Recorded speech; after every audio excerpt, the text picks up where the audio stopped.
اعوذ باللہ من الشیطان الرجیم بسم اللہ الرحمن الرحیم والفجر ولیال عشر صدق اللہ مولانا العظیم۔ میرے انتہائی باجل احترام بزرگوں، عزیز دوستوں، طالب علم ساتھیوں، عاجز گناہگار نے اللہ تعالیٰ کے پاک کلام میں سے آئے مبارکہ پڑھنے کا شرف حاصل کیا ہے۔ خدا کی پاک ذات سے دعا ہے کہ ناچیز کو صحیح مفہوم بیان کرنے کی، آپ سب کو سننے کی، ہم سب کو اس پر عمل کرنے کی توفیق نصیب فرمائے۔ میرے عزیز دوستو، اس محفل کا مدعا غرض و غایت بیان ہوئی۔ ہم سب کو اللہ رب کریم آخرت کی تیاری کرنے کی طرف رجوع فرما لے، ہماری کیفیات دنیا میں رہتے ہوئے بھی دنیا میں نہ رہنے والے لوگوں کی طرح ہو جائیں، جس طرح حضور نبی کریم صلی اللہ علیہ وآلہ وسلم نے ارشاد فرمایا، جب تک بندہ مومن کا زندہ رہنا اور دنیا سے جانا برابر نہ ہو جائے، اس بندے کا ایمان کی لذت کو پانا نہیں پایا گیا۔ جب تک بندہ مومن اپنی زندگی کو اللہ اور اس کے رسول صلی اللہ علیہ وآلہ وسلم کے طریقے کے مطابق نہیں گزارے گا یا گزارنے کے لیے کوشش نہیں کرے گا، یہ بندہ وقت تو ضائع کر سکتا ہے لیکن مدعا کو پا نہیں سکتا۔ آپ اور میں جتنا علم رکھتے ہیں اس علم کے مطابق دین اسلام بس اتنا ہی سمجھتے ہیں، کوئی نماز پڑھ لے، کوئی داڑھی رکھ لے، ٹوپی سر پہ سجا لے، حدیث سنا دے، قرآن سنا دے، بس بندہ یہ سمجھتا ہے یہ نماز روزہ کرنا اس بندے کا اسلام مکمل ہو گیا۔ قطعاً ایسا نہیں ہے۔ یہ تو وہ علامتیں ہیں جو کسی بندہ مومن میں پائی جانی چاہیے، لیکن اس بندے کے باطن کا اللہ کی پاک ذات کے ساتھ لگ جانا، اس بندے کے معاملات اللہ اور اس کے رسول کے طریقے کے مطابق ہو جانا، اس کی گفتگو سے کوئی بندہ ناراض نہ ہو، اس کی آنکھوں میں حیا ہو، یہ بندہ اپنی زندگی میں لوگوں کے لیے کس قدر فائدہ مند ہے اس کا خیال یہ خود رکھے۔ جب تک یہ ساری چیزوں کا خیال آپ اور میں نہیں رکھیں گے، ہم اگر خود سمجھیں کہ ہم بڑے دیندار ہیں تو ہم دیندار نہیں ہیں۔ سچ بولنا، جھوٹ بولنا، ان دونوں میں فرق اگر کسی بندے کو پتہ چل گیا تو وہ پھر سچ کی طرف جائے گا، جھوٹ کبھی نہیں بولے گا۔ ہماری زندگی میں ہر روز جھوٹ ہے، ہر روز دھوکہ، چیٹنگ۔ ہم مسلمان ہونے کے باوجود اپنے فرائض سے واقفیت بھی رکھتے ہیں، لیکن پھر بھی ان فرائض کو ادا کرنے کے لیے تیار نہیں۔ ایک مومن کے دوسرے مومن کے 6 حق ہوتے ہیں، ان میں سے پہلا حق یہ ہے کہ وہ جب بھی مومن کو ملے اس کو سلام کرے۔ ہم کسی کو سلام کرتے ہیں؟ ہمیں تو سلام کرنے کا ہمت اور توفیق ہی اس وقت ہوتی ہے جب کوئی ہمارا جاننے والا ہو، جس کو ہم جانتے ہیں کہ یہ بندہ میرے مزاج کا ہے، میرے طریقے کا ہے، ورنہ ہم کسی کو سلام ہی نہیں کرتے۔ حالانکہ ہم سب جانتے ہیں کہ اس ملک میں سب لوگ لا الہ الا اللہ محمد رسول اللہ پڑھنے والے لوگ ہیں۔ سال آتے ہیں، مہینے آتے ہیں، گزرتے چلے جاتے ہیں۔ ذی قعدہ کا آج آخری دن ہے یا کل آخری دن ہوگا، اور اس کے بعد ذی الحجہ کا مہینہ شروع ہو جائے گا۔ یہ جو محفل سجی ہے، اس محفل کو سجانے والے لوگ جو اس گھر کے بزرگ ہیں، وہ حج کے سفر پہ جانے کا ارادہ رکھتے ہیں، اور ان کی خواہش یہ ہوئی کہ جانے سے پہلے ایک محفل ذکر ہو، اور چونکہ جمعرات کو محفل ہوتی ہے تو انہوں نے کہا کہ ایک دن پہلے رکھتے ہیں تاکہ محفل ہو جائے، لوگ آ کے یہاں پہ بیٹھ کے اللہ کا ذکر کریں۔ دور دراز سے اللہ کی محبت میں طلب کے ساتھ سفر کرنے والے لوگ جب یہاں آ کے بیٹھیں گے اور ان سے درخواست کریں گے کہ وہ دعا کریں کہ اللہ ہمارے سفر کو آسان فرمائے۔ اس محفل کو سجانے کا یہ مقصد اور غرض اور غایت ہے۔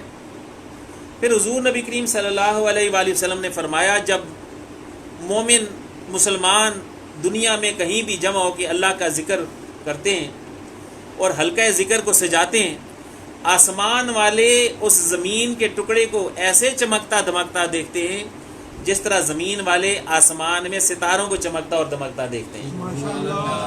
فرمایا جس زمین کے ٹکڑے پہ اللہ کے ذاکرین بیٹھتے ہیں، وہ زمین کا ٹکڑا بھی دوسری زمین پہ فخر محسوس کیا کرتا ہے۔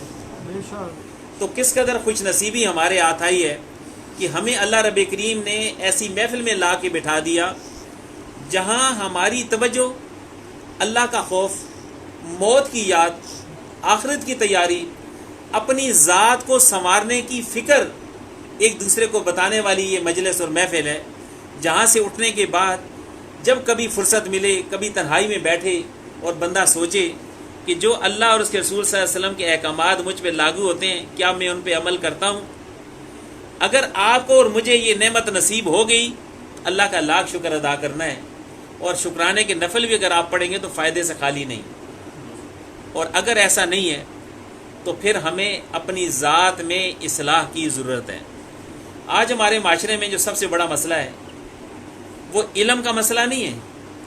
علم بہت ہے لوگوں کے پاس، کتابیں بھرمار ہوئی ہے، ہر طرف آپ دیکھیں گے لائبریریاں بنی ہوئی ہیں، لیکن جب علم نہیں تھا، جب لوگوں کو اتنا زیادہ علم نہیں ہوتا تھا تو وہ عشاء کی 17 رکعتیں پڑھتے تھے۔ کتنی؟ 17 رکعتیں۔ آج علم آ گیا، کہتے ہیں بس 9 سے بھی گزارا ہو سکتا ہے، 9 پڑھ لیں تو کافی ہے۔ پہلے لوگ فرض نمازوں کے ساتھ نفلوں کی کثرت کیا کرتے تھے۔ حضور نبی کریم صلی اللہ علیہ وآلہ وسلم نے فرمایا تم اپنی نمازوں کے ساتھ نفلوں کی کثرت کیا کرو، اگر نماز فرض میں کوئی کمی اور کوتاہی رہ جائے گی ان نفلوں سے پوری ہو جائے گی۔ لوگ نفلی عبادتیں بھی کیا کرتے تھے، 5 فرض نمازوں کے ساتھ 5 نفلی نمازیں بھی پڑھا کرتے تھے۔ تہجد کے نفل پڑھا کرتے تھے، اشراق کے نفل پڑھا کرتے تھے، چاشت کے نفل پڑھا کرتے تھے، زوال کے نفل پڑھا کرتے تھے، اوابین کے نفل پڑھا کرتے تھے۔ اس لیے پڑھا کرتے تھے کہ ہمارے عمل میں اگر کوئی کوتاہی ہو تو اللہ تعالیٰ ہمیں بخش دے، ہماری آخرت کی تیاری ہو جائے۔ اور بل تنظر نفس ما قدمت لغد، ہر بندہ اپنے کل کے بارے میں فکر مند ہو کہ اس نے آگے کیا بھیجا ہے، اگلے سفر کے لیے اس کے پاس کون سا زیادہ سفر ہے، اس کے بارے میں فکر مندی ہمیں کرنی ہے۔ اور جب تک یہ فکر ہمیں نہیں لگے گی ہم عمل کے لیے تیار نہیں ہوں گے۔ ہم سب ماشاءاللہ مسلمان ہیں، قرآن پاک بھی ہمیں آتا ہے، جب بھی ایک آیت پڑھی جاتی ہے میں اکثر نوٹ کرتا ہوں، دوستوں سے بھی عرض کرتا ہوں، آج بھی ایسے ہی ہوا کہ دوست نے نماز قرآن پاک کی تلاوت میں ایک آیت مبارکہ پڑھی، ان اللہ و ملائکتہ یصلون علی النبی۔ اس کا ترجمہ کیا ہے کہ بے شک میں اللہ اور میرے فرشتے اپنے پیاری نبی پہ درود و سلام بھیجتے ہیں۔ یا ایھا الذین آمنوا صلوا علیہ وسلموا تسلیما، اے ایمان والے لوگو تم بھی میرے نبی پہ درود و سلام بھیجو۔ کتنے لوگوں نے درود و سلام بھیجا؟ لوگوں کو سمجھ ہی نہیں آئی۔ اس کا مطلب یہ ہوا کہ ہمیں قرآن نہیں آیا۔ رسپانس تو تب آتا ہے نا جب بات سمجھ آتی ہو۔ بندے کو بات سمجھ آ گئی، دعا ہوتی ہے اللہ رب کریم بیماروں کو شفا عطا فرما، جتنے بیمار ہوتے ہیں کہتے ہیں آمین۔ اس کا مطلب یہ ہے کہ بیمار کو پتہ ہے کہ اس دعا سے میرا کام بننے والا ہے۔ مسلمان کو یہی نہیں پتا کہ اللہ کا حکم کیا ہے اور وہ درود و سلام ہی نہیں پڑھتا۔ میں آپ کو عرض کروں جو بندہ درود و سلام پڑھتا ہے اس کی شان کیا ہے۔ جب بندہ مومن کسی موقع پہ بھی اللہ کے محبوب کریم علیہ الصلوۃ والسلام کی ذات پہ سلام بھیجتا ہے، درود پڑھتا ہے، اور اس درود کو جو ڈیزائن کیا گیا اس کا مطلب اور مدعا یہ ہے کہ اے میرے پیارے رب میری طرف سے اپنے پیارے نبی پہ تو درود بھیج، اپنی شان کے مطابق ان کی آل پہ بھیج، ان کی اولاد پہ بھیج، ان کی شان اور مقام اور مرتبے کو بڑھا۔ یہ ہماری طرف سے دعائیں ہیں۔ اور اللہ کے محبوب کریم علیہ الصلوۃ والسلام فرماتے ہیں جب بندہ مومن مجھ پہ درود و سلام بھیجتا ہے تو فرشتے مجھے اس بندے کا نام اور اس کے والد کا نام بھی بتاتے ہیں کہ فلاں بن فلاں نے آپ کے اوپر درود و سلام بھیجا ہے، اور فرمایا میں اس کا جواب بھی دیتا ہوں۔ سبحان اللہ۔ ہمیں مسلمان ہونے کے ناطے یہ کبھی طلب نہیں ہوئی ایسا ہو۔ اور پھر آقا کریم علیہ الصلوۃ والسلام فرماتے ہیں جب کوئی کسی بندے کو کوئی نعمت چاہیے ہو وہ کوشش کرے کہ دوسروں کے لیے دعا کیا کرے۔ تو فرمایا جب بندہ مومن اپنے پیارے نبی کی شان میں بڑھانے کے لیے درود و سلام کے لیے اللہ کی پاک ذات سے درود کے لیے عرض کرتا ہے اور سلام بھیجنے کے لیے عرض کرتا ہے تو اللہ کے محبوب کریم علیہ الصلوۃ والسلام بھی اپنے اس امتی کے لیے جواب میں دعا فرماتے ہیں۔ ماشاءاللہ۔ اور جس بندہ مومن کے لیے رسول پاک صلی اللہ علیہ وسلم دعا فرماتے ہوں وہ بندہ کب محروم رہ سکتا ہے؟ تو پھر ہماری خوش بختی ہے کہ نہیں ہے کہ اللہ رب کریم ہمیں یہ دولت عطا فرما رہا ہے، ہمیں درود و سلام کی تعلیم ہو رہی ہے، درود و سلام کی توفیق ہو رہی ہے، اور ایسی جگہ آ کے بیٹھے ہیں جہاں ہم درود شریف پڑھنے کی فکر میں لگ جاتے ہیں، اور درود شریف اس لیے فکر میں پڑھنے کی لگ جاتے ہیں کہ جب ہم درود شریف پڑھیں گے تو اللہ کے محبوب کریم علیہ الصلوۃ والسلام نے فرمایا جب بندہ مومن مجھ پہ درود پاک پڑھتا ہے اس کے اوپر 10 رحمتیں نازل ہوتی ہیں، 10 درجے اس کے بلند ہوتے ہیں، اور 10 گناہ اس کے معاف ہوتے ہیں۔ یہ تو پڑھنے سے ایسا ہوتا ہے، اور جب آپ اور میں درود شریف پڑھتے ہیں تو آقا کریم علیہ الصلوۃ والسلام بھی ہمارے حق میں دعا گو ہوتے ہیں، تو اللہ تعالی ہماری بگڑی مصیبتیں، پریشانیاں، تکلیفیں زندگی کے جو ہیں وہ سنوار دیتا ہے۔ تو ہم کوشش کر کے اپنی زندگی کو ضائع ہونے سے بچائیں۔ ابھی ذی الحجہ کا مہینہ شروع ہو رہا ہے، بزرگان دین یہ فرماتے ہیں، ایک حدیث مبارکہ میں آقا کریم علیہ الصلوۃ والسلام نے فرمایا 3 مہینے حج کے ہیں۔ کتنے مہینے؟ 3 مہینے، ذی القعدہ، ذی الحج اور شوال۔ یہ 3 مہینے حج کے اس لیے ہیں کہ جب بھی شوال کا چاند نظر آتا لوگ عید کرتے، اس سے پہلے وہ احرام نہیں باندھ سکتے تھے، پھر احرام باندھنا جائز ہو جاتا تھا، لوگ احرام باندھتے تھے اپنے اپنے ملکوں سے اور سفر پہ روانہ ہو جاتے تھے، جا کے اللہ کے محبوب کریم علیہ الصلوۃ والسلام کی روضہ مبارک کی حاضری بھی دیں گے، اور خانہ کعبہ کی زیارت اور حج بھی کریں گے اور طواف بھی کریں گے۔ حج کے سفر شروع ہو جاتے تھے، اب چونکہ آسانی ہو گئی ہیں، جہازوں میں 2-4 گھنٹوں میں لوگ پہنچ جاتے ہیں، ہم بھی اس قافلے میں شامل ہو سکتے ہیں، اپنی ذات کو ان کے ساتھ مشابہت کر کے۔ فرمایا جس بندہ مومن کو یہ توفیق ہو اور نیت ہو اس نے قربانی کرنی ہے تو وہ کیا کرے کہ پہلی ذی الحجہ سے لے کر قربانی ہونے تک ناخن نہ کاٹے، بال نہ کاٹے۔ یہ کام کرنے سے کیا ہوگا کہ اس کی مشابہت بھی اس حاجی کی طرح ہوگی جب حاجی حج کے لیے روانہ ہوتا ہے اور سلے ہوئے کپڑے اتار کے 2 چادروں میں اپنے آپ کو ملبوس کر لیتا ہے اور پھر اللہ تعالیٰ سے پکار کرتا ہے لبیک اللہم لبیک لبیک لا شریک لک لبیک ان الحمد والنعمت لک والملک لا شریک لک۔ یہ جب دعا پڑھتا ہے تو اللہ تعالیٰ اس کو پکارتا ہے اے میرے پیارے بندے، تو حاضر ہوا ہے تو میں نے قبول کیا، تبھی تو تجھے یہاں آنا ہوا۔ تو جو بندہ مومن اس دنیا میں رہتے ہیں وہ حج پہ نہیں جا سکتے، قربانی کا ان کا ارادہ ہے، تو بزرگان دین یہ فرماتے ہیں، اللہ کے نیک بندوں نے یہ فرمایا ہے کوئی بندہ اگر ایسا کرے گا تو یہ فرض نہیں ہے، اگر ایسا کرے گا تو اس کو حاجی کی طرح اجر و ثواب نصیب ہوگا۔ تو آپ کو اجر و ثواب چاہیے، ہمیں اجر و ثواب چاہیے، ہمیں نیکی چاہیے۔ فرمایا جو بندہ ذی الحجہ کے پہلے 10 دنوں میں 1 روزہ رکھتا ہے اس کو 1 سال کے روزوں کا ثواب نصیب ہوگا۔ اور فرمایا جو 8 ذی الحجہ کا روزہ رکھے گا، 9 ذی الحجہ کا روزہ رکھے گا، فرمایا اس کو 1 سال کے پہلے اور 1 سال کے بعد کے روزوں کا ثواب نصیب ہوگا۔ تو ذرا سی کوشش میں، تھوڑی سی زندگی میں ہم ان موقعوں سے فائدہ اٹھا کے نیکی کر کے ہم بہترین طریقے سے زیادہ سفر آخرت کا سامان تیار کر سکتے ہیں، اور ہمیں کرنا چاہیے۔ یہ گھر والے حج پہ جا رہے ہیں، اللہ ان کے سفر کو قبول اور منظور فرمائے، اور ان کی خواہش ہوئی کہ نیک لوگ آئیں، یہاں بیٹھ کے اللہ کا ذکر ہو اور پھر ان کی خدمت کی جائے، ان کو لنگر پیش کیا جائے، ان کو خدمت کی جائے، ان کی عزت کی جائے، ان کی توقیر کی جائے، تاکہ ان کی عزت و توقیر کے صدقے اللہ تعالی ہماری نعمتوں میں اضافہ کر دے۔ تو یہ رمضان کا مہینہ، اپنا یہ ذی الحجہ کا مہینہ آج نہیں تو کل شروع ہونے والا ہے، اور اس مہینے سے آپ اور میں بھرپور فائدہ اٹھائیں گے، اور کوشش کر کے ہر روز نفلوں کی عبادت کریں، دعاؤں کی عبادت کریں، صلاۃ و تسبیح کی عبادت کریں۔ اللہ کے محبوب کریم علیہ الصلوۃ والسلام نے فرمایا ذی الحجہ کے 10 دنوں کی جو فضیلت ہے وہ پورے سال کسی دن کی فضیلت نہیں ہے، کسی اور عمل کی بھی فضیلت نہیں ہے۔ تو صحابہ کرام نے عرض کی آقا جو جہاد پہ لوگ جاتے ہیں ان کی بھی فضیلت نہیں؟ تو آقا کریم علیہ الصلوۃ والسلام نے فرمایا سوائے اس شخص کے جو جہاد پہ اپنا گھر بار لے کے گیا ہو اور پھر اس نے سب کچھ لٹا دیا ہو، اپنا گھر بار اللہ کے راستے میں قربان کر دیا ہو، جہاد کرتے ہوئے اس کی تلوار ٹوٹ جائے، اس کی جان اللہ کے راستے میں قربان ہو جائے، اپنا مال قربان ہو جائے، اولادیں قربان ہو جائیں، اس کے ثواب کو نہیں پہنچ سکتا۔ باقی فرمایا ہر بندے کی نیکی کا اجر و ثواب ہر دن کے اجر و ثواب سے بڑھ کر ہے۔ کوئی بندہ ذی الحجہ کے کسی دن میں بھی روزہ رکھتا ہے یا عبادت رکھتا ہے۔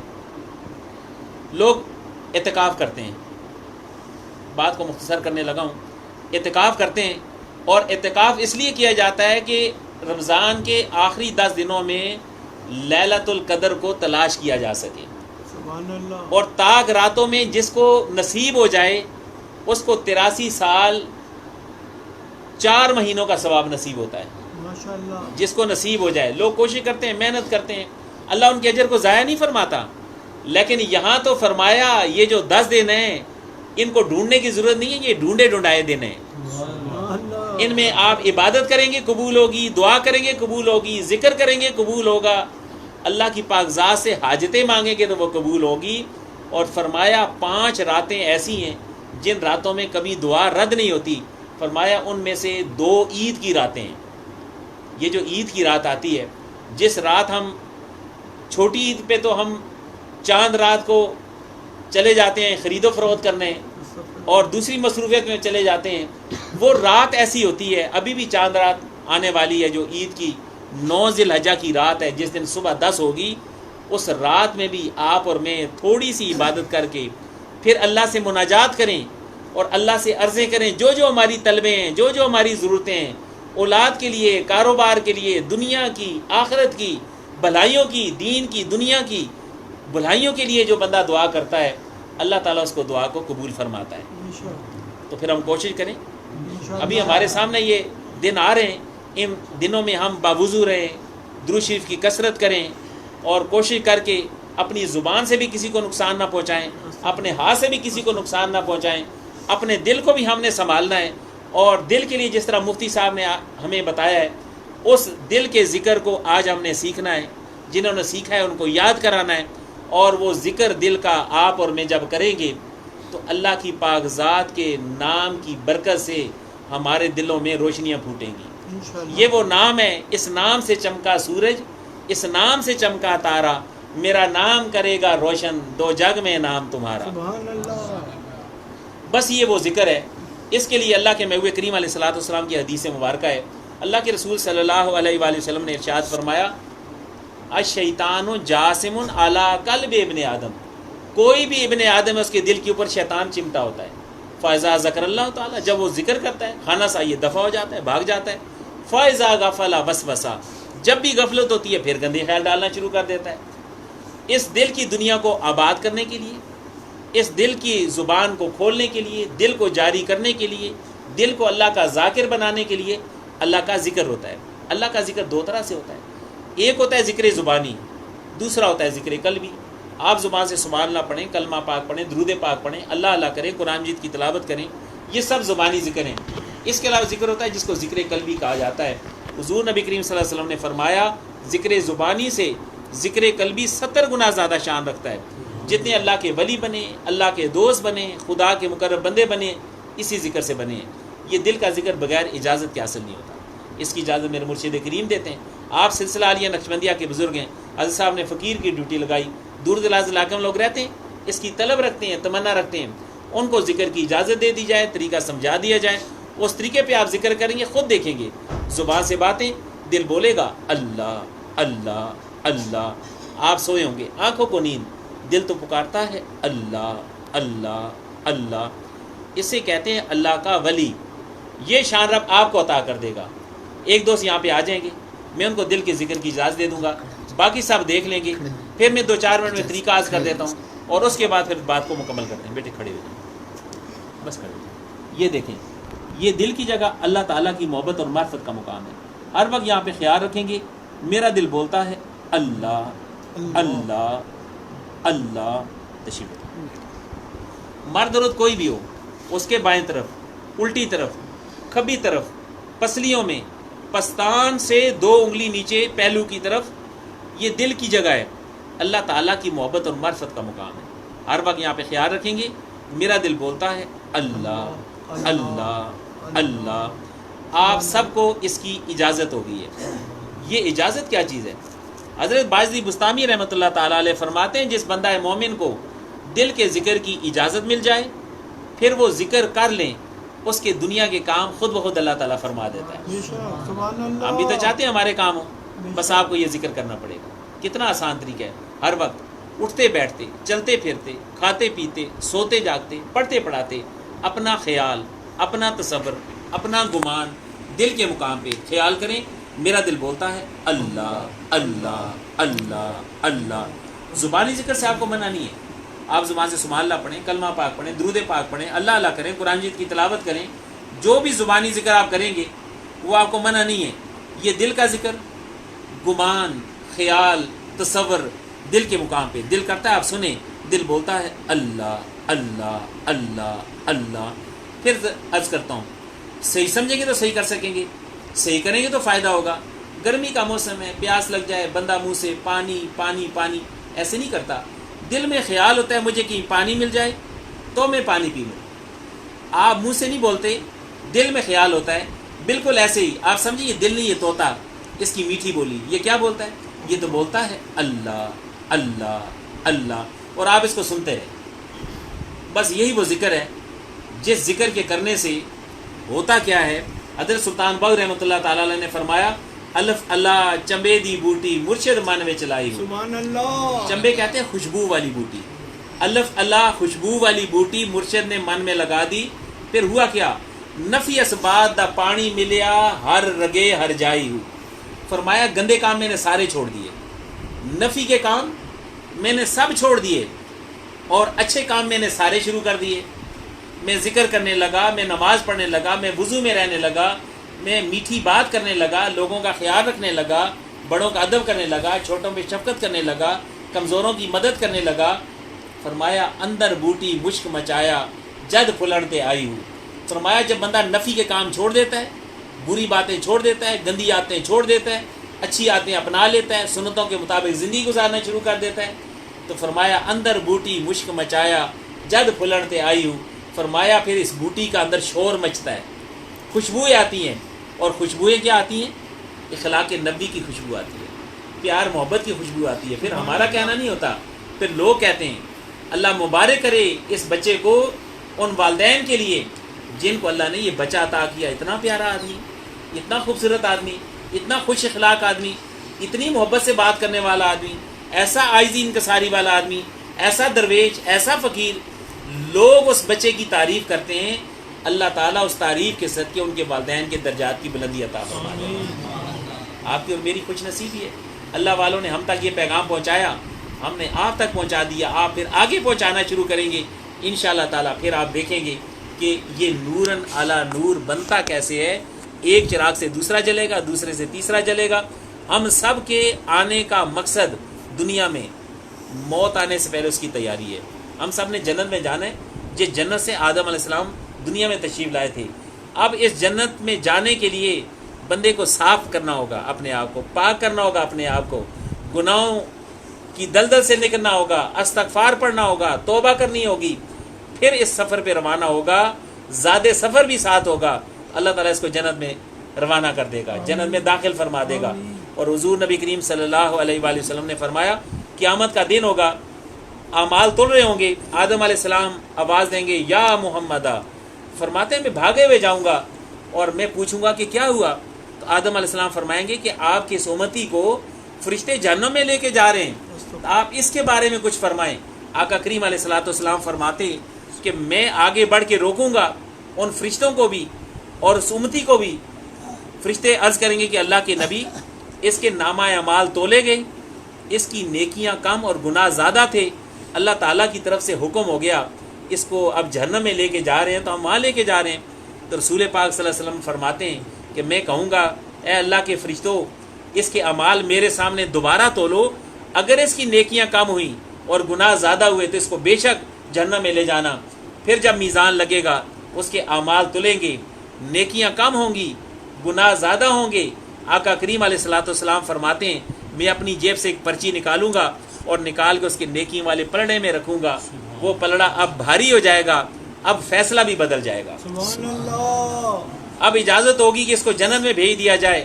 وہ امتی خوش ہوگا، عرض کرے گا کہ اے میرے پیارے آقا آپ نے اس کاغذ میں لکھا ہوا کیا رکھا کہ میرے کام آ گیا. آقا کریم علیہ الصلوۃ والسلام ارشاد فرماتے ہیں میں اپنے اس امتی کو بتاؤں گا کہ اے میرے پیارے امتی، جو تو مجھ پہ دنیا پہ میں درود پاک پڑھا کرتا تھا وہ میں نے سنبھال کے رکھا ہوا تھا، آج تیرے کام آ گیا۔ ماشاءاللہ۔ تو بندہ کوشش تو کرے۔ ہمارا جاتا کیا ہے؟ ہم درود پاک پڑھیں گے، آقا کریم علیہ السلام ہمارے لیے دعاؤں کا سہارا بنیں گے، ہمارے لیے بخشش کا ذریعہ بنیں گے۔ تو میرے عرض کرنے کا فقط مقصد یہ ہے آپ کو حریص بنانا، آپ کو شوق دلانا کہ آپ اور میں دنیا کی زندگی میں جتنے دن باقی ہیں اللہ کے ذکر سے خالی نہ ہو، درود پاک سے خالی نہ ہو، وضو سے خالی نہ ہو۔ تو ذکر کیسے کرنا ہے؟ 24 گھنٹے دنیا کے کام کریں، اپنے دل کے مقام پہ خیال کریں، دل کرتا ہے اللہ اللہ اللہ۔ جب وقت مل جائے تو مراقبہ کرنا ہے۔ مراقبہ کیا ہے؟ میڈیٹیشن انگریزی میں اس کو کہتے ہیں، اللہ کے ذکر کو فکر کے ساتھ کرنے کا خاص طریقہ۔ اس سے نور جلدی منتقل ہو جاتا ہے۔ کیسے مراقبہ کرتے ہیں؟ جب بھی آپ کو وقت ملے، صبح دوپہر شام رات، کوئی پابندی نہیں، جتنا وقت ملے، وضو ہو نہ ہو کوئی شرط نہیں ہے، کیا کریں گے؟ وضو ہو تو اچھی بات ہے۔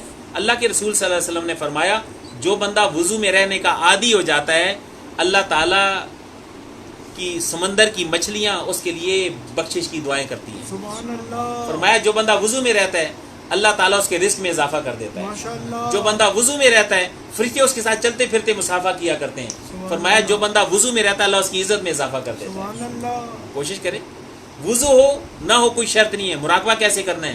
جب بھی وقت ملے، جتنا وقت ملے، وضو ہونا کوئی شرط نہیں ہے۔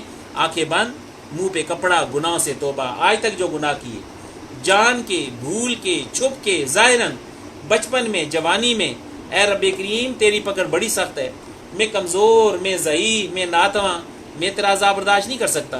جس طرح تو نے کرم کیا میرے گناہوں پہ پردے ڈالے، میری عزت کو بچا کے رکھا، اس طرح کرم کر کے میرے گناہوں کو معاف کر دے۔ آمین۔ اللہ کے محبوب کریم علیہ الصلوۃ والسلام نے فرمایا بندہ سچے دل سے توبہ کرے، اللہ کو راضی کر لے، اللہ اس کے گناہوں کو نیکیاں بنا کے لٹا دیتا ہے۔ بے شک۔ یہ ہے اللہ کی رحمتیں۔ کیسے مراقبہ کرنا ہے؟ جب بھی وقت ملے، جتنا وقت ملے، وضو ہونا کوئی شرط نہیں ہے، آنکھیں بند، منہ پہ کپڑا ہو تو کپڑا ڈال لیں، تھوڑا گردن جھکا لیں، زبان تالو کے ساتھ سانس اپنی جگہ آتا جاتا رہے، دل کے مقام پہ سنیں، دل کرتا ہے اللہ اللہ اللہ، اس کو سنتے رہیں، یہی مراقبہ ہے۔ مسجد چلے گئے، ابھی سنتے پڑھ لی، 2-4 منٹ باقی ہیں، تو کیا ہوا کہ تھوڑی دیر بیٹھ گئے آنکھیں بند کر کے، دل کے مقام پہ دل کرتا ہے اللہ اللہ اللہ۔ حدیث قدسی کے الفاظ ہیں، اللہ رب کریم نے فرمایا جب بندہ مومن میری طرف متوجہ ہوتا ہے، فرمایا میں اس کی طرف چلنا شروع کر دیتا ہوں، اور فرمایا جو میری طرف چل کے آتا ہے میں اس کی طرف دوڑ کے آتا ہوں۔ ایک اور حدیث مبارکہ میں آتا ہے، اللہ کے محبوب کریم علیہ الصلوۃ والسلام نے فرمایا، اللہ رب کریم فرماتے ہیں کہ جب بندہ مومن مجھے ایک بار پکارتا ہے اللہ، میں اللہ ہو کے 70 بار کہتا ہوں جی میرے بندے، جی میرے بندے، جی میرے بندے۔ سبحان اللہ۔ جب آپ کی حضوری قلب ہوگی، جب آپ کے دل میں اللہ کے ذکر کا نور آئے گا اور آپ پکاریں گے اللہ، اور آگے سے جواب آئے گا جی میرے بندے، جی میرے بندے، بندہ عرض کرے گا رب کریم میری اس مشکل کو ٹال دے، میری اس ضرورت کو پورا کر دے، میری زندگی میں آسانیاں رکھ دے، میری اولادوں کو نیک کر دے، میری بیوی کو نیک کر دے، میرے پڑوسیوں کو نیک کر دے۔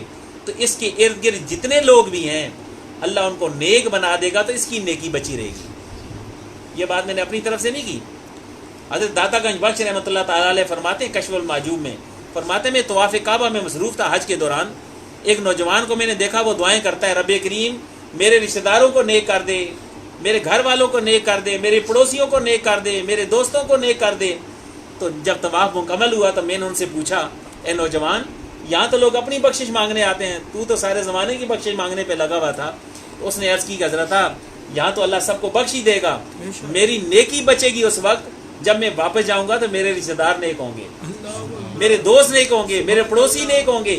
تو جب ہم ایسی کوشش کریں گے تو ہمارے ارد گرد کے معاشرے کے لوگ نیک صالح ہوں گے، اللہ ہمارے نیک لوگوں کا سنگ عطا فرما دے گا، تو ہماری مشکلیں آسان ہو جائیں گی۔ تو مراقبہ کیسے کرتے ہیں جی؟ جب بھی وقت ملے، جتنا وقت ملے، وضو ہونا کوئی شرط نہیں ہے، آنکھیں بند، منہ پہ کپڑا، گناہوں سے توبہ، دل کے مقام پہ سنیں، دل کرتا ہے اللہ اللہ اللہ اللہ۔ یہ مراقبہ ہے، کوشش کریں مراقبہ کرتے رہیں، ذکر کرتے رہیں، جس طرح منہ سے اللہ نکلتا ہے انشاءاللہ تعالیٰ دل سے اللہ نکلنا شروع ہو جائے گا۔ اس کے علاوہ ماشاءاللہ خود نماز پڑھتے ہیں، آپ کے گھر والے، آپ کی اولادیں، آپ کے دوست، آپ کے عزیز، آپ کے فرائض میں شامل ہو کر نماز کی تلقین کریں۔ بے نمازی کے لیے بڑی سخت وعیدیں آئی ہیں، حدیث مبارکہ میں آتا ہے اللہ کے محبوب کریم علیہ الصلوۃ والسلام نے فرمایا جو بندہ جان بوجھ کے نماز کو چھوڑتا ہے گویا اس نے کفر کیا. استغفر اللہ. جس نے کفر کیا ہوگا شادی کرے گا تو نکاح ہوگا, جس نے کفر کیا ہوگا مرے گا تو جنازہ ہوگا. یہ بات اس بندے کو ضرور سنائے جو نماز میں سستی کرتا ہے. 5 وقت کی نماز فرض ہے, جو جان بوجھ کے ایک نماز بھی چھوڑتا ہے وہ بے نمازی ہے. اور بے نمازی کے بارے میں اللہ کے محبوب کریم علیہ الصلوۃ والسلام نے فرمایا جو بندہ جان بوجھ کے نماز کو چھوڑتا ہے گویا اس نے کفر کیا. استغفر جب اللہ. آپ اور میں نماز پڑھیں تو وضو میں مسواک, یہ لکڑی ہے بازار میں مل جاتی ہے, کسی درخت سے کاٹ لیں. حضور نبی کریم صلی اللہ علیہ وسلم نے فرمایا جو بندہ وضو میں مسواک دے کے نماز پڑھا کرتا ہے اللہ کی رحمت کے فرشتے اس کو ہونٹوں میں چومتے ہیں. سبحان اللہ. ایک کے بدلے میں 70 نمازوں کا ثواب نصیب ہوتا ہے. ماشاء اللہ. منہ کی بو ختم, پیٹ کے مرض دور, آنکھوں کی نظر تیز, بواسیر کا مرض مسواک سے ختم ہو جاتا ہے. بزرگان دین نے اس مسواک کے 70 فائدے بیان فرمائے ہیں. اور ایک فائدہ یہ بھی ہے کہ جو بندہ وضو میں مسواک دے کے نماز پڑھنے کا عادی ہوگا جب وہ مرے گا اللہ کی رحمت کے فرشتے پہلے کلمہ شہادت پڑھائیں گے, پھر اس کی روح قبض ہوگی, سبحان اللہ. ایمان سے خاتمہ ہو جائے گا. اس کے علاوہ ننگے سر پھرنے کی اجازت نہیں ہے. جب نماز پڑھیں سر پہ ٹوپی رکھیں, رومال باندھیں. یہ پگڑی, دستار, امامہ, صافہ حضور نبی کریم صلی اللہ علیہ وسلم کی سنت ہے. فرمایا دستار باندھا کرو, یہ حدیث مبارک سنا رہا ہوں میں, آقا کریم علیہ السلام نے فرمایا دستار باندھا کرو یہ جنتیوں کا لباس ہے. ماشاء اللہ. دستار باندھا کرو یہ فرشتوں کا لباس ہے. ماشاء اللہ. ہم بھی جنت میں جانا چاہتے ہیں لیکن مرنے کو تیار نہیں. بھئی مرے بغیر جنت کیسے ملے گی؟ کچھ نصیب آدمی وہ ہے جو موت آنے سے پہلے اپنی تیاری کی فکر میں لگ جائے. فرمایا جو بندہ نماز میں دستار باندھے گا اس کو ایک کے بدلے میں 25 نمازوں کا ثواب نصیب ہوگا. فرمایا میں نے اپنی امت کو تاج عطا فرمایا, جب تک یہ اپنے سروں پہ سجاتے رہیں گے ان کی عزتوں میں کمی نہیں آئے گی. دستار ہے کیا چیز؟ ٹوپی کے اوپر 3.5 گز کپڑا لپیٹ کے نماز پڑھ لیں. کس رنگ کا ہونا چاہیے؟ جس رنگ کا آپ کو پسند ہے اسی رنگ کا ہونا چاہیے. اللہ کے محبوب کریم علیہ الصلوۃ والسلام نے سفید رنگ کو پسند فرمایا ہے. باقی جو بھی آپ کو پسند ہے وہ باندھ سکتے ہیں. اس معاشرے میں اختلاف رائے بہت ہو گیا, اس لیے اللہ کے محبوب کریم علیہ الصلوۃ والسلام کی سنت مبارک کیا ہے؟ ٹوپی کے اوپر 3.5 گز کپڑا لپیٹ کے نماز پڑھ لیں. یہ دستار کے ساتھ سنت ادا ہو جائے گی. اور فرمایا جو بندہ نماز میں دستار باندھے گا ایک کے بدلے میں 25 نمازوں کا ثواب نصیب ہوگا. سبحان اللہ. یہ داڑھی اس کو کٹوانا, منڈوانا, 4 انچ سے چھوٹی کرنا گناہ کبیرہ. ہم بوڑھے ہو گئے لیکن ہماری داڑھی پوری نہیں ہوتی. اللہ کے محبوب کریم علیہ الصلوۃ والسلام نے فرمایا جو بندہ دنیا میں جس کی شکل کو اپناتا ہے, جس کے حلیے کو اپناتا ہے, قیامت کے دن انہی لوگوں کے ساتھ اس کا حشر ہوگا. کسی دن ہم بیٹھ کے فیصلہ کر رہے ہیں ہم کس کے ساتھ رہنا چاہتے ہیں. یقیناً اللہ اور اس کے رسول کے بغیر ہمارا چارہ نہیں ہے. بس پھر مودبانہ عرض ہے, عرض تو کر سکتے ہیں نا, آپ ذکر کر لیں. کتنا آسان طریقہ ہے. ہر وقت اٹھتے بیٹھتے, چلتے پھرتے, کھاتے پیتے, سوتے جاگتے, پڑھتے پڑھاتے, اپنا خیال, اپنا تصور, اپنا گمان دل کے مقام پہ. دل کرتا ہے آپ سنیں, دل بولتا ہے اللہ اللہ اللہ اللہ. اور جب وقت ملے تو مراقبہ کریں. آنکھیں بند, منہ پہ کپڑا, گناہ سے توبہ. دل کے مقام پہ سنیں, دل کرتا ہے اللہ اللہ اللہ. ایک عمومی سی بات ہے, جس کا دل اللہ اللہ کر رہا ہوگا منہ سے گالیاں بکے گا. جس کا دل اللہ اللہ کر رہا ہوگا کسی کی ماں بہن کو دیکھے گا, ویسے ہی اللہ نے اس کو شرم و حیا کا لباس پہنا دینا ہے. ماشاء اللہ. مفتی صاحب آتے ہیں آپ کے اور ہمارے دلوں کو گرماتے رہتے ہیں, جگاتے رہتے ہیں. یہ گوڈی ہوتی رہتی ہے, زمین تیار ہو جاتی ہے, اب اس میں اللہ کے نام کا بیج لگ گیا. ماشاء اللہ. اب اس بیج کو نفی اس بات کے پانی سے اس کو سینچنا ہے. برے کام چھوڑنے ہیں, اچھے کام اپنانے ہیں, اس زندگی کے سفر کو آسان کرنا ہے. جب تک موت نہیں آتی بس اس تیاری میں لگے رہنا ہے. یہی بندہ مومن کی ذمہ داری ہے. حضرت عمر فاروق رضی اللہ تعالیٰ عنہ نے فرمایا تھا ایک بندے کو, غلام کو, آپ نے فرمایا بھائی جب بھی تم دربار میں بیٹھا ہوں تو صبح آنا اور یہ کہنا کہ اے امیر المومنین اپنی موت کو یاد کرو. تو آپ فرماتے کہ اچھا بھائی بڑی اچھی بات ہے, تو نے یاد کرا دی, میں اپنی موت کو یاد رکھوں گا. اور پھر ایک دن ایسا آیا اس غلام نے آ کے پھر عرض کی کہ امیر المومنین اپنی موت کو یاد رکھیں. آپ نے فرمایا آج کے بعد نہ آنا.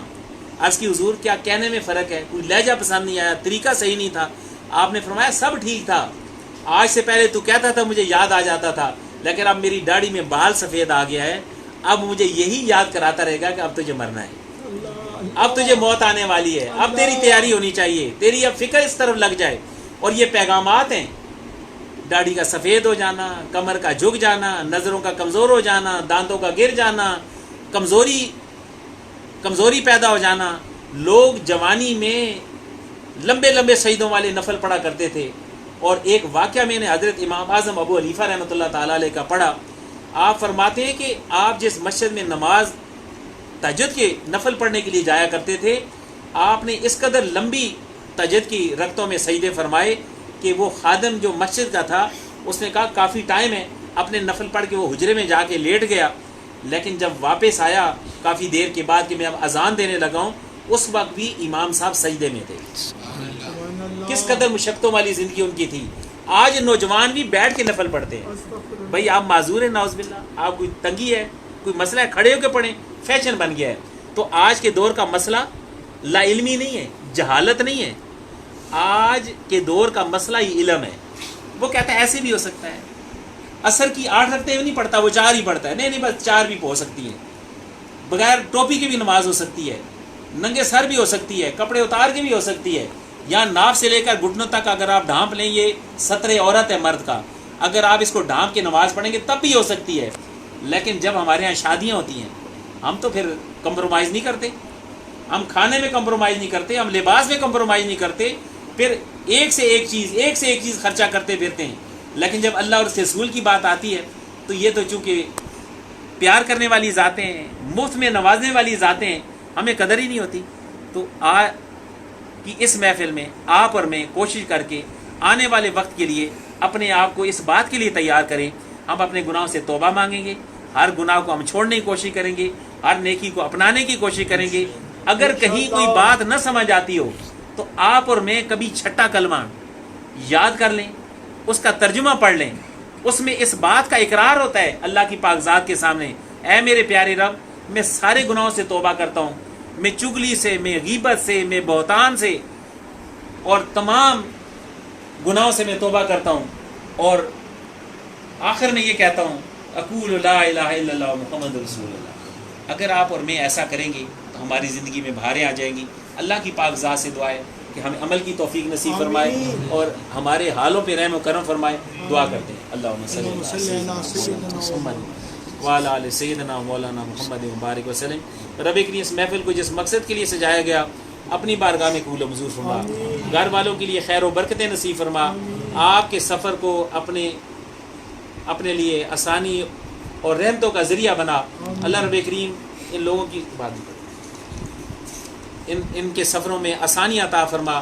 انشاءاللہ تعالیٰ یہ تو پروگرام کے لیے دعا کی، ابھی نماز پڑھیں گے، نماز پر ختم ہی ہوگا، پھر تفصیل سے دعا ہوگی۔ جو گھر والوں کی خواہش ہے اس کے لیے ہم سب مل کے دعا بھی کریں گے، آمین بھی کریں گے، تاکہ اللہ رب کریم ہمارے دل کے اخلاص کے مطابق، جیسے مفتی صاحب فرما رہے تھے، اور اس محفل میں جو بھی نیک صالح اللہ کا بندہ بیٹھا ہے اور اللہ تعالیٰ اس کے دل کو اپنی محبتوں سے نواز رکھا ہے، تو اس کی ظرف اور حصے کے حساب سے ہمیں بھی اجر و ثواب سے نوازے گا اور گھر والوں کو بھی اس سے نوازے گا۔